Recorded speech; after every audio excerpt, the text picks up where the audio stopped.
Ya, mungkin diterangkan sedikit tentang manfaat atau faedahnya menghadiri acara majelis taklim seperti ini. Walaupun ketika ustadznya menerangkan tetap nggak paham Ustadz, atau mungkin nggak bisa menerangkan ke orang lain Ustadz. Itu Ustadz. Jadi menghadiri majelis taklim itu pertama karena tadi kita dapatkan berkah ilmunya, kita tambah pelajaran, semakin semangat. Yang kedua, paham tidak paham ilmu itu kita mendapatkan berkahnya, ya, dapat keberkahan. Seperti dalam hadis, wa majtama'a qaumun fi baitin min buyutillah yatluna kitaballahi yatadarasunahu bainahum illa nazalat alaihimus sakinah, akan diberikan ketenangan. Wa ghasyiyatuhumur rahmah, dan Allah liputi dengan rahmat Allah Subhanahu wa taala. Wa hafathumul malaikah, malaikat ini langsung menaungi, menghormati mereka. Kemudian wa dzakarahumullahu fi man indah, dan Allah memuji mereka di hadapan para malaikat, ya. Jadi sampai dalam hadis yang lain datang malaikat Jibril, datang kepada Rasulullah ketika apa? Ya, jadi nanyakan, ya, tentang tadi, memberitahu bahwa saya Allah ini memuji orang-orang yang hadir dalam majelis ilmu ini. Kemudian ada yang bertanya, ya, di antara yang hadir itu niatnya bukan untuk thalabul ilmi, yang penting hadir, mungkin pengen dapat makanan, pengen ini. Apakah ini dapat keutamaan yang sama? Kata beliau, iya, dapat keutamaan juga, ya. Dalam hadis, barang siapa yang datang ke masjidku ini karena tadi untuk menuntut ilmu tadi, maka kal mujahid fisabilillah, seperti dia berjihad di jalan Allah. Artinya ini hadis-hadis yang Rasulullah sampaikan untuk menyemangati para sahabat. Agar apa? Agar generasi itu menjadi generasi yang cinta ilmu, sehingga betul sahabat kan menjadi generasi yang cinta ilmu, tabiin juga seperti tabiut tabiin juga seperti itu, sehingga Islam jaya pada 3 masa tersebut karena tadi semangat untuk berilmunya luar biasa. Dan hari ini juga masih kita temui orang-orang yang seperti itu. Waktu saya mulazamah di Darul Hadis Ma'arif itu ada beberapa orang, ya. Ketika saya tanya, kok sampean kaya bisa datang bawa anak istri ke sini? Saya jual rumah. Satunya semuanya dijual rumah.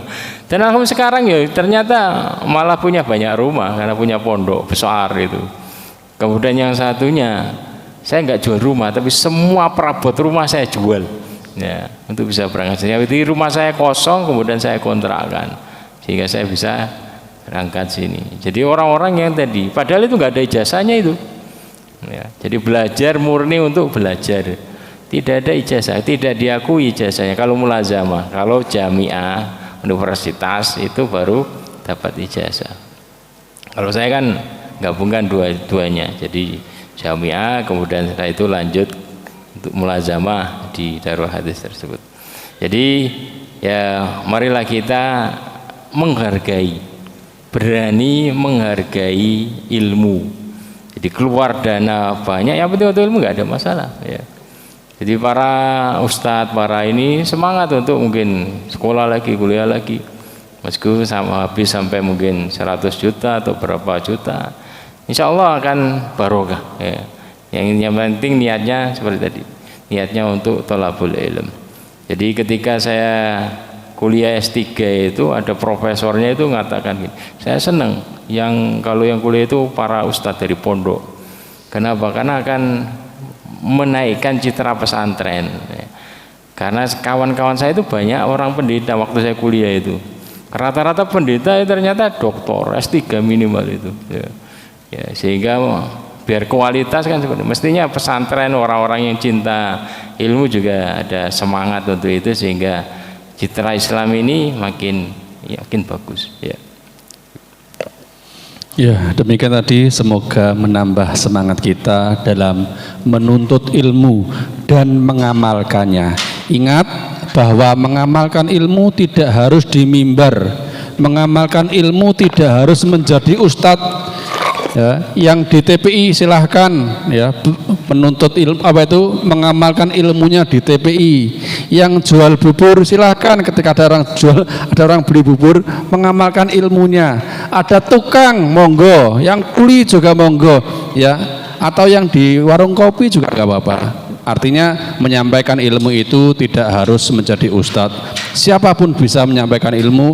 Dan nanti ya ini bocoran, kalau seandainya di obrolan-obrolan ringan ada hal-hal yang apa itu menyelisihi atau ya bertentangan dengan apa yang kita dengarkan ketika kajian, ya di situ kita bisa mengingatkan, jari Ustadz Hambal iku ngene-ngene lho.